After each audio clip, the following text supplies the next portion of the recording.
తెలంగాణలో urban land ceiling మరియు section 22A నిషేధిత భూముల వ్యవహారం తీవ్ర దుమారం రేపుతుంది. దశాబ్దాల క్రితం క్రమబద్దీకరించిన ఆస్తులను కూడా రాత్రికి రాత్రి నిషేధిత జాబితాలో చేర్చడంపై రేవంత్ రెడ్డి ప్రభుత్వం బీఆర్ఎస్ సీనియర్ నేత మాజీ మంత్రి హరీష్ రావు తీవ్రస్థాయిలో వచ్చుకట్టారు. కుత్బుల్లాపూర్ నియోజకవర్గంలో 22A భూముల బాధితుల ఆవేదనను ఆలకించిన అనంతరం హరీష్ రావు మాట్లాడారు. 2008లోనే అప్పటి వైఎస్ రాజశేఖర రెడ్డి ప్రభుత్వం తెలంగాణ ప్రాంతంలో యుఎల్సి అర్బన్ ల్యాండ్ సీలింగ్ చట్టాన్ని రద్దు చేసిందని, దశాబ్దాల క్రితమే ఆ భూములన్నీ చట్టబద్దమైన పట్టాభూములుగా మారిపోయాయని గుర్తు చేశారు. కానీ ఇవాళ రేవంత్ రెడ్డి ప్రభుత్వం ఆ భూములను 2008 కంటే ముందు యుఎల్సి పరిధిలో ఉన్నాయనే నేపథ్యంతో సెక్షన్ 22A నిషేధిత జాబితాలో పెట్టడం అత్యంత దుర్మార్గమైన చర్య అని మండిపడ్డారు. 2008 సంవత్సరంలో రాజశేఖర రెడ్డి గారు ముఖ్యమంత్రిగా ఉన్నప్పుడు ఈ రాష్ట్రంలో యుఎల్సి యాక్ట్ ను రద్దు చేయడం జరిగింది. అర్బన్ ల్యాండ్ సీలింగ్ ను రద్దు చేసినారు తెలంగాణ రాష్ట్రంలో.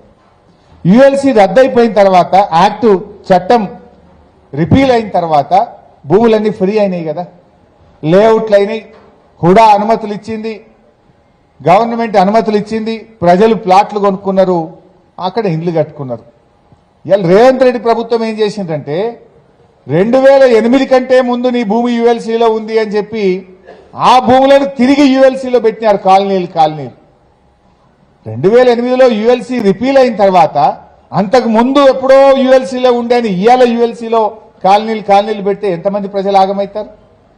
సుప్రీంకోర్టు జడ్జిమెంట్లు వచ్చి, హైకోర్టు జడ్జిమెంట్లు వచ్చి కొన్ని భూములను ప్రైవేట్ భూములుగా ప్రజలు హక్కులు దొరికినాయి, లేఅవుట్లు అయినాయి, అక్కడ అపార్ట్మెంట్లు వచ్చినాయి, ప్రజలు ఇండ్లు కట్టుకున్నారు. ఇవాళ తిరిగి మళ్ళీ ఆ భూములను సుప్రీంకోర్టు జడ్జిమెంట్లో ఫ్రీ అయినటువంటి భూములను కూడా ఈ రోజు దాన్ని 22Aలో పెట్టడం అనేటువంటిది ఇది సుప్రీంకోర్టు నియమ నిబంధనలను ఉల్లంఘించడమే అవుతుంది. ఇలా ఒక్క మాటలో చెప్పాలంటే మీరందరు కబ్జాదారులండి. రేవంత్ రెడ్డి ఏం మాట్లాడుతుండు? కబ్జాదారులే ధర్నాలు చేస్తుండ్రు. మీరు ఈ వయసులో 70 ఏళ్ల వయసులో 80 ఏళ్ల వయసులో పిలిస్తే కూడా మీరు రారు. పొలిటికల్ మీటింగ్ పెడితే మీ కడుపులో ఆవేదన ఉంది గనక, ఆందోళన ఉంది గనక, మీకు అన్యాయం జరిగింది గనక మాకు న్యాయం జరగాలని చెప్పి ఇలా మీరందరూ కూడా బయటకు వచ్చినటువంటి పరిస్థితి. దాన్ని అర్థం చేసుకొని చేసిన తప్పును సరి చేసుకోవాల్సిన ప్రభుత్వం ఇంకా ఉల్టా మిమ్మల్ని పట్టుకొని కబ్జాదారులు అనడం అంటే ఇదేదో పుండు మీద కారం చల్లినట్టు. మీరైనా కబ్జాదారులా?